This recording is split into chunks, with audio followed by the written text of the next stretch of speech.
This is a Hex Maniac, a specialist of ghost and psychic type Pokemon. Here we can see her taking the first steps of her journey. Oh, I think we scared her. This Hex Maniac is attempting a hardcore Nuzlocke challenge, where if a Pokemon faints, it is considered dead forever. Additionally, she can only catch the first ghost or psychic type Pokemon encountered in each area. We have been given exclusive access to film and document this particular Hex Maniac's journey, with several stipulations. For one, she is asked to keep her home and address private. Oh wait, the rest of the rules are on screen now and in the description. Now please, join us as we follow this Hex Maniac's strange journey through Hoenn. After picking her preferred HM holder, Hex Maniac arrives in Oldale Town, where she is immediately accosted by a Pokemart worker. Hey, at least she received a free sample of their wares, right? Oh dear, I think she checked out. This Hex Maniac here gave us several conditions that must be followed in order to ensure her continued cooperation. The first of which is the Asocial Clause. It states that Hex Maniac will avoid any sort of social interaction deemed non-essential, be it optional trainers or any other NPC not necessary to the progression of the story. The only exceptions to this rule are Pokemon centers because Hex Maniac loves free healthcare, and shops because Hex Maniac loves capitalism. But what she loves above all else are ghost type Pokemon. Unfortunately, we won't be seeing a ghost type until after Brawly, meaning Hex Maniac is gonna have to settle with Ira the Ralt as her true starter Pokemon, and her only Pokemon available to take on the first gym leader, Roxanne. This may seem like an impossibly daunting task, but there's something we can do to turn the tide in our favor. Chug protein! With the power of super training, we can pump routes full of HP and special attack EVs, as well as a bit of speed that should come in handy as Hex Maniac steps into the Rustboro City Gym and kicks off the first of many gym battles. In this fight, we'll be employing a double team strategy to maximize the number of turns Ira can survive. Alright, I get it, stop booing! I understand that evasion strats are kind of a cop-out, but they're our only option here, because Ira the Ralt will full to Rock Tomb. If not the damage, then the speed drops.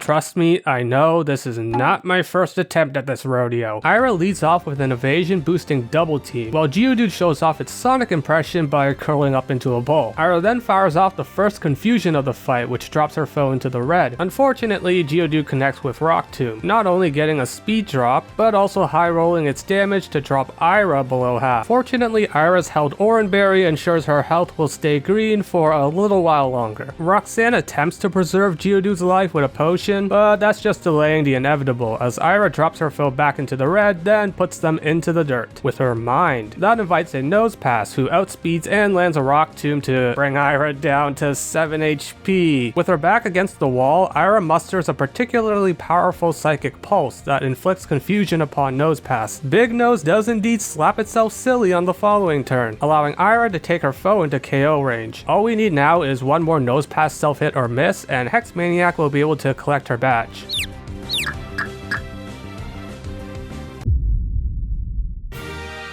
Nose Pass ignores confusion but whiffs tackle, allowing Ira to pick up the KO and Hex Maniac to pick up her first gym badge. Let's zoom in a bit on our protagonist here because Hex Maniac is quite the intriguing subject. For starters, I don't think I've ever seen her blink. She also only runs at night and can't even hold a conversation with a child. But she can with the CEO of Devon Corporation. See, I told you she loved capitalism. Unfortunately, there is another trait of hers that we must address. Hex Maniac hates bugs. So much so that she wrote an entire insect clause in our agreement that states she will not use bug-type Pokemon under any circumstances. That unfortunately means the bug ghost type Shedinja is off the table, which I'm fine with because a well-played Shedinja can trivialize a Pokemon playthrough. Also because this channel's track record of Shedinja use is not confidence inspiring.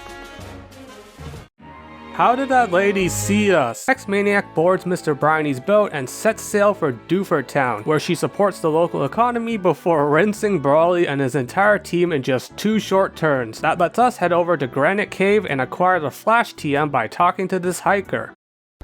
Right, my bad, I forgot about the Asocial Clause. But hey, look at the bright side, Hex Maniac, we can finally get you another party member. We have 2 choices here in Granite Cave, Abra or Sableye. Let's compare the 2, shall we? Abra can evolve twice, be obtained right now, and provides a ton of value for the upcoming rival battle on Route 110. Meanwhile, Sableye can't evolve, requires the Mach Bike before we can catch it, and thus won't be available for the Brendan fight, and to top it all off, is obtainable elsewhere in Hoenn. I think the choice here is clear. Forsaking Sableye does delay our first Ghost-type encounter until all the way at Mount Pyre, but I think that's a worthwhile trade-off for the health of this run. Right, Hex Maniac?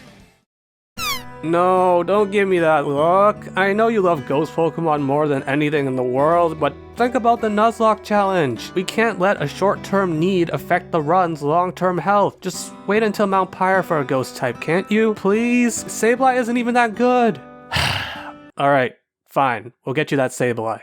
But you're gonna have to wait a little bit longer. We first have to cross the sea to Slateport City, where Hex Maniac gets educated in marine biology and also dribbles around the traffic cones known as Team Aqua. She also gets scouted for Pokemon contests, but I don't think she can recall a single thing that happened during that encounter. The decision to go for Sableye over Abra complicates our battle against Brendan on Route 110, as mentioned earlier, because we'll be rolling up with just one Mon, Ira, the newly evolved Curlia, who has to stay at level 20 so she doesn't gain so much XP that she surpasses the level cap for the next gym. This means we'll need to rely on Double Team once again to give us a fighting chance against— Stop booing me, it's the only choice we have! Ira opens up with Double Team to boost her evasion, but you wouldn't know it because Slugma incinerates our held Oranberry. Ira uses a second Double Team, but again Slugma connects with Incinerate, making this entire strategy seem about as effective as washing raw chicken. A third Double Team finally makes Slugma miss an attack for once, giving Ira the green light to bombard her foe with confusions, eventually taking it down without conceding another point of her health. Next up is Wailmer, who misses an Astonish and a Water Gun before Ira takes it out as well. That just leaves Brendan's Grovyle, who pursues Ira and drops her dangerously low. She retaliates with Confusion, but we're gonna need 2 more of those before we can even think about victory. Fortunately, Grovyle whiffs Mega Drain the following turn, and Ira connects with a second Confusion to put her target into the red. Brendan's not gonna pop a potion, so all we need now is one more miss from Grovyle, and it should be smooth sailing. Miss! Grovyle misses pursuit, allowing Ira to fire off one last Confusion for the W. Man, Ira's back has gotta be sore from how hard she's carried the early game.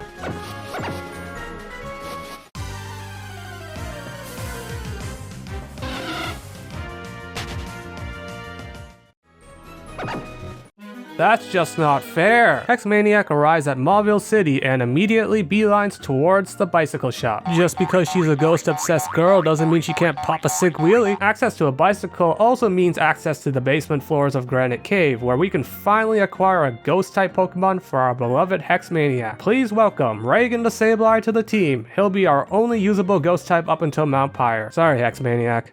Hey, don't give me those teary eyes again, I can't do anything about it this time. Back to Reagan. He'll be the key contributor to the fight against Watson, partially because of the Shadow Claw TM we picked up in Granite Cave. We also found a Steelixite there, but that's not relevant to this discussion. No, the most important factor for Hex Maniac's success against Watson lies in the mecca of Omega Ruby and Alpha Sapphire. I am of course talking about the Mauville City Pokemon. It is here that we can purchase the TM for arguably the greatest move in all of Pokemon, Power Up Punch, a damaging attack that also raises your attack by 1 stage, a move so broken that it was removed from being a TM after Gen 6 and was removed as a move altogether after Gen 8. It is this move that Reagan unleashes upon entering battle against Watson's Magnemite, dropping his foe below half before he gets paralyzed by Thunder Wave for about 5 seconds as Reagan's held Cherry Berry cures that ailment, letting him fire off a second power-up punch for the KO. Now at +2 attack, Reagan can laugh at Voltorb wasting its turn by charging up before dunking the ball with a single Shadow Claw. That just leaves Magneton, whose brains get so scrambled by Reagan's third punch that it badly misses Supersonic. Reagan can thus unleash one last power-up punch to secure us the 3rd gym badge with ease.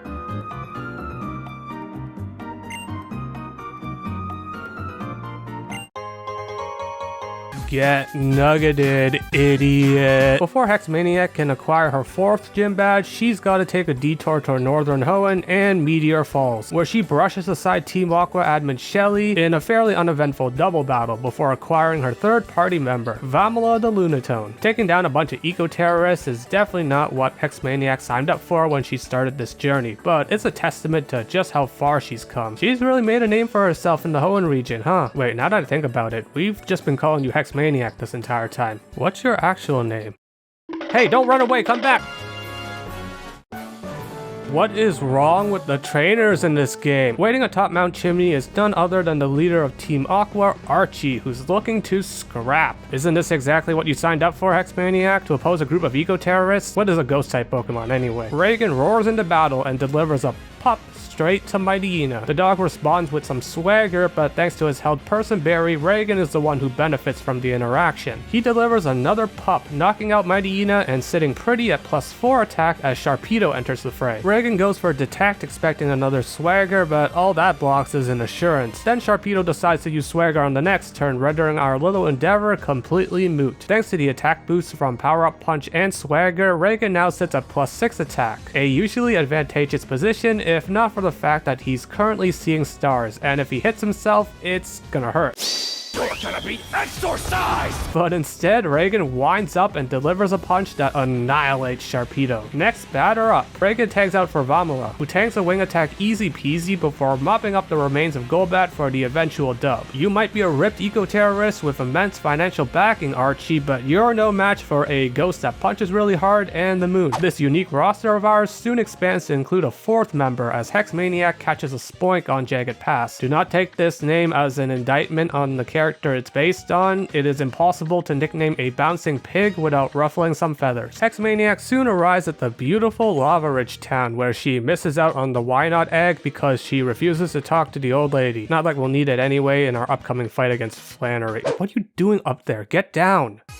Not like that! There are many different ways to approach this fight, but the most efficient is just letting Vamala cook. Thanks to Vamala's EV distribution, it can outspeed and one-shot Slugma with Smackdown, then drop Numel to half with the same move. The Fire Turtle is too busy forgetting about his loved ones to respond, allowing Vamala to pick up its 2nd kill of the fight for free. That just leaves Flannery's Torkoal, who takes about a 1/3 from Rock Slide, then uses Curse to make any further Rock Slides tickle. Time to pivot a bit. Vamala's Hypnosis puts Torkoal to sleep, and another Rock Slide deals enough damage that it won't kill next turn, but you know who can? Oh wait, hold on, Torkoal just woke up.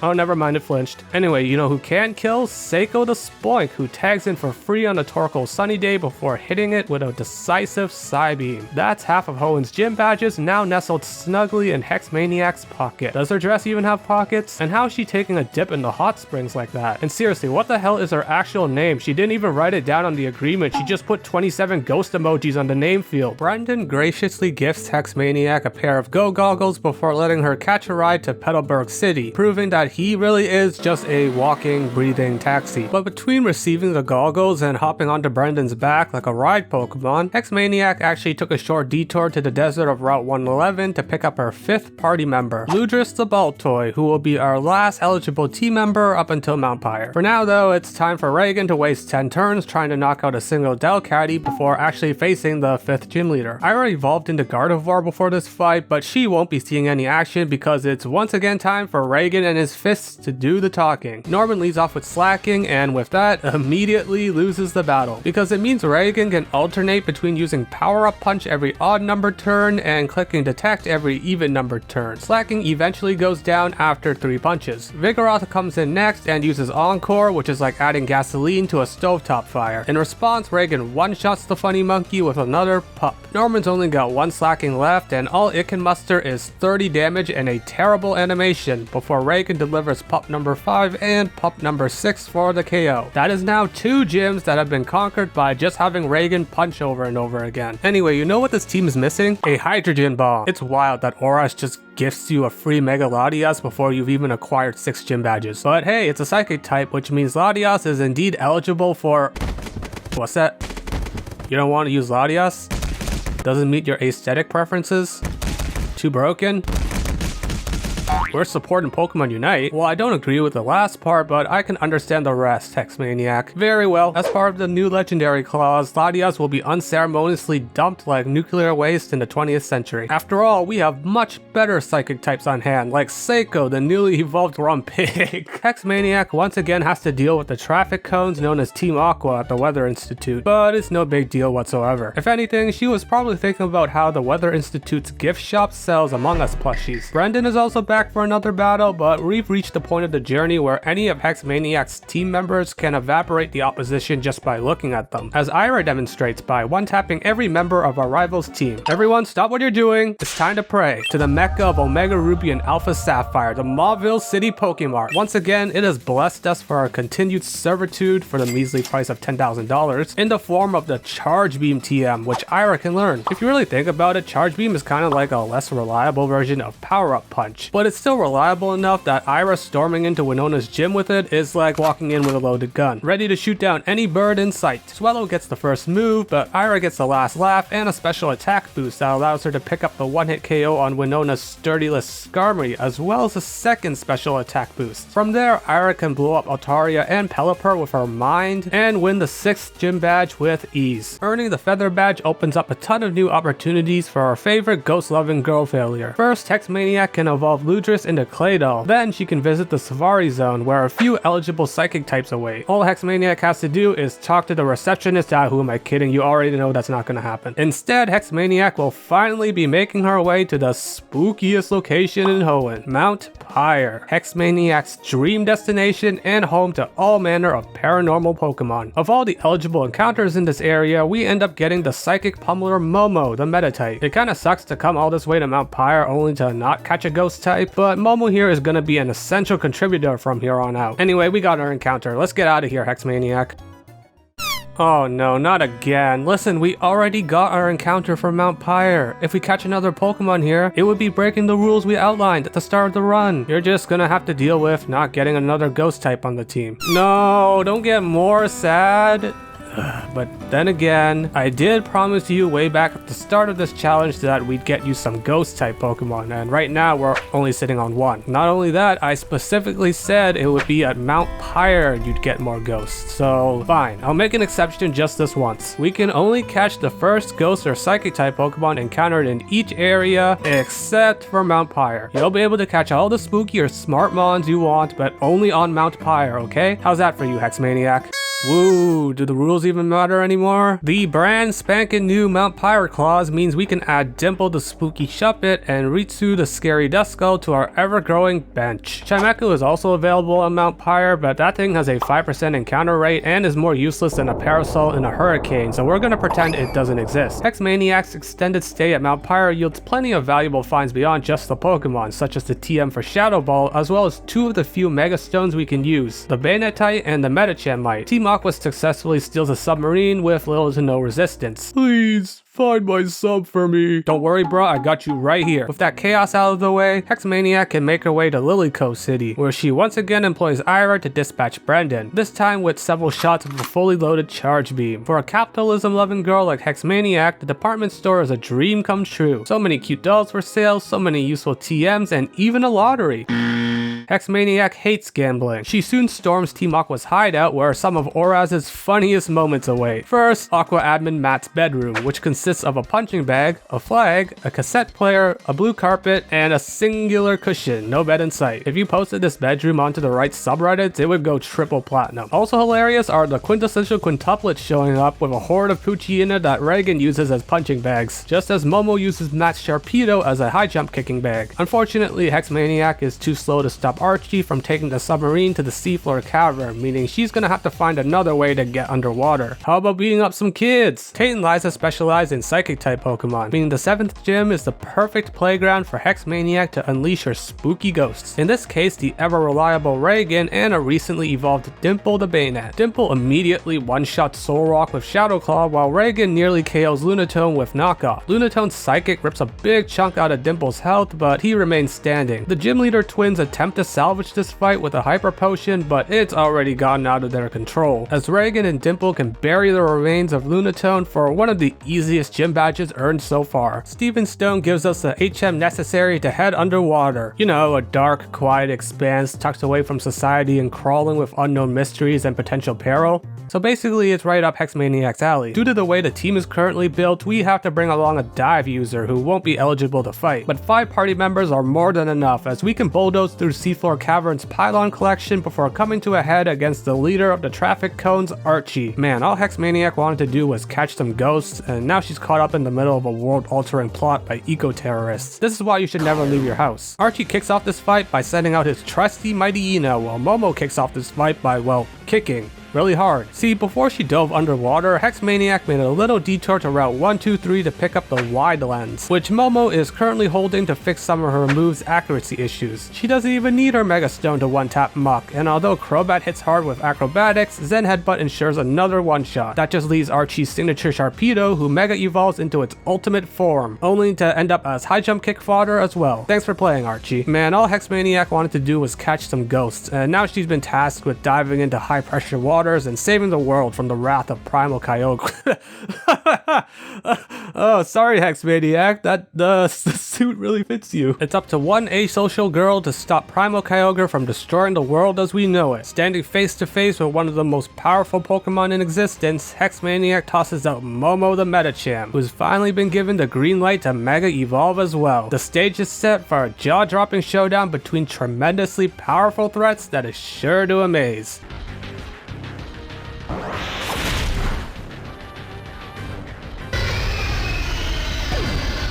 The world is saved!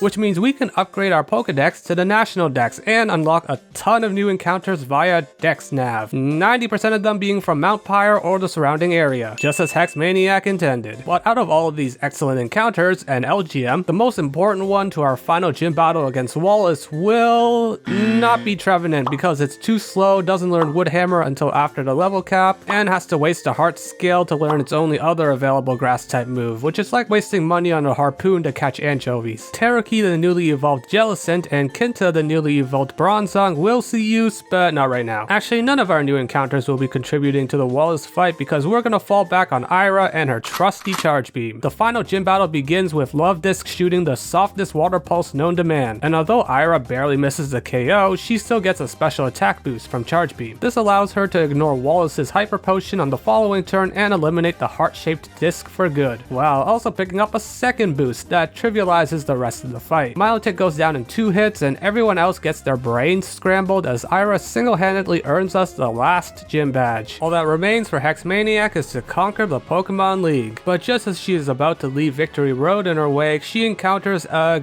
guy I've neglected to mention until now. Wally's got the most well-balanced team we've faced thus far, but Hex Maniac's team is well equipped to handle it, as evidenced by Vomula dropping Altaria without losing a single shred of HP. Roselia comes in and tries Toxic, but it bounces off the face of Kinta the Bronzong, who can also weather a Petal Blizzard before blasting its foe into oblivion. Delcatty tries a super effective Fiend attack, but it ends up being little more than a tickle attack, as Kinta launches a retaliatory extrasensory, dealing just over half health. Delcatty screams for its life, but it's a fruitless endeavor as Kinta captures its second kill of the fight. Wally decides to fight steel with steel by setting in his Magneton, who unleashes a screech that does little to dissuade Kinta from firing off a payback. It doesn't do much, but the whole point was just to break Magneton sturdy. This allows Moomoo to switch in, tank Discharge with commendable effort, then fire back with a high jump kick that nets the KO. The last mon standing is Wally's Gallade, but Moomoo is more than ready. She Mega Evolves into Mega Medicham, while Gallade Mega Evolves as well. But Moomoo will outspeed and move first, meaning she can finish the battle with one final decisive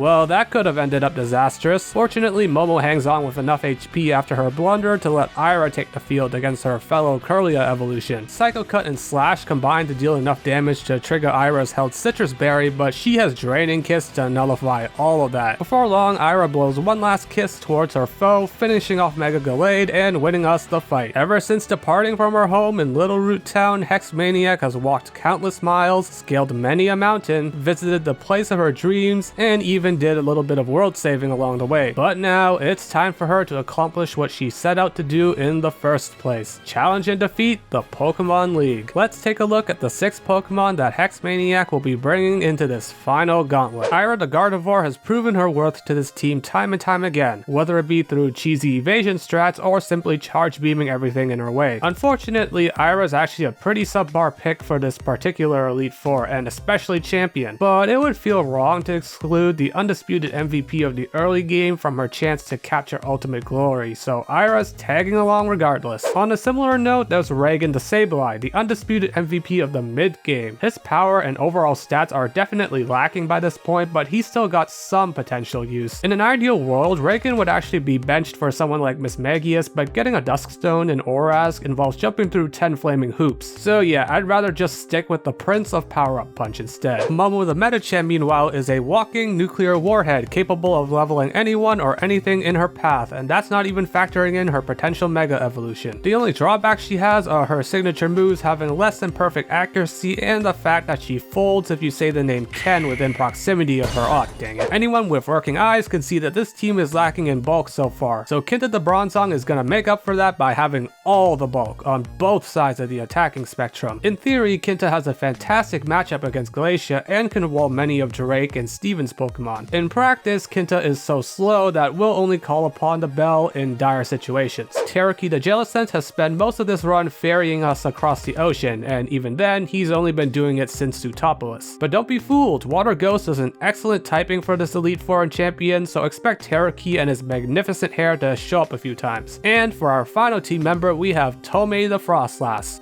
Sorry, who? She's a brand new addition to the team, as of like a few minutes ago, and she's here for one reason alone, to counter Drake. Tomei's speed and damage should be enough to trivialize the Elite Four's Dragon Specialist, but she'll have to rely on Blizzard as her stab move of choice, since Frostlass doesn't naturally learn Ice Beam in Gen 6, and the TM is tucked away behind 50 doors and 5 social interactions in Sea Mauville, so yeah, that's not happening. Tomei also packs Destiny Bond in case we need to sacrifice her and play some sad music over it while I put on a melancholic tone of voice. And that's the team of 6 that'll be rocking with Hex Maniac, a pretty well balanced squad that consists of the most ghost types she's been able to employ at any given time so far. Anyway, Momo, can you give us 6 big booms against Sydney? Boom! Boom! Boom! Boom! Boom! Boom! Thank you, Momo. Now we can move on to an Elite Four member that actually frightens me, and it's not just because she specializes in ghosts, or that I continue to mispronounce her name. Phoebe uses ghost types, which are super effective against our ghost types and our psychic types too. Fortunately, Teraki has been given enough speed EVs to outrun her entire team, and that starts with dropping Dusclops with a single Shadow Ball. Teraki follows that up with Surf, but misses out on the Sableye kill before taking a wicked Shadow Claw to the jaw. Fortunately, there's no crit, meaning he can keep firing off big ol' waves as Phoebe fruitlessly attempts to preserve Sableye's life with healing potions, before pulling a Pokemon Unite player move and just letting Sableye die with a look of judging disdain. The rest of Phobe's team doesn't fare much better. Both Banette get blasted, and although Dusk Noir manages to survive one Shadow Ball, its Thunder Punch can't even bring Teraki into the red as he fires off a second Shadow Ball to prove once and for all that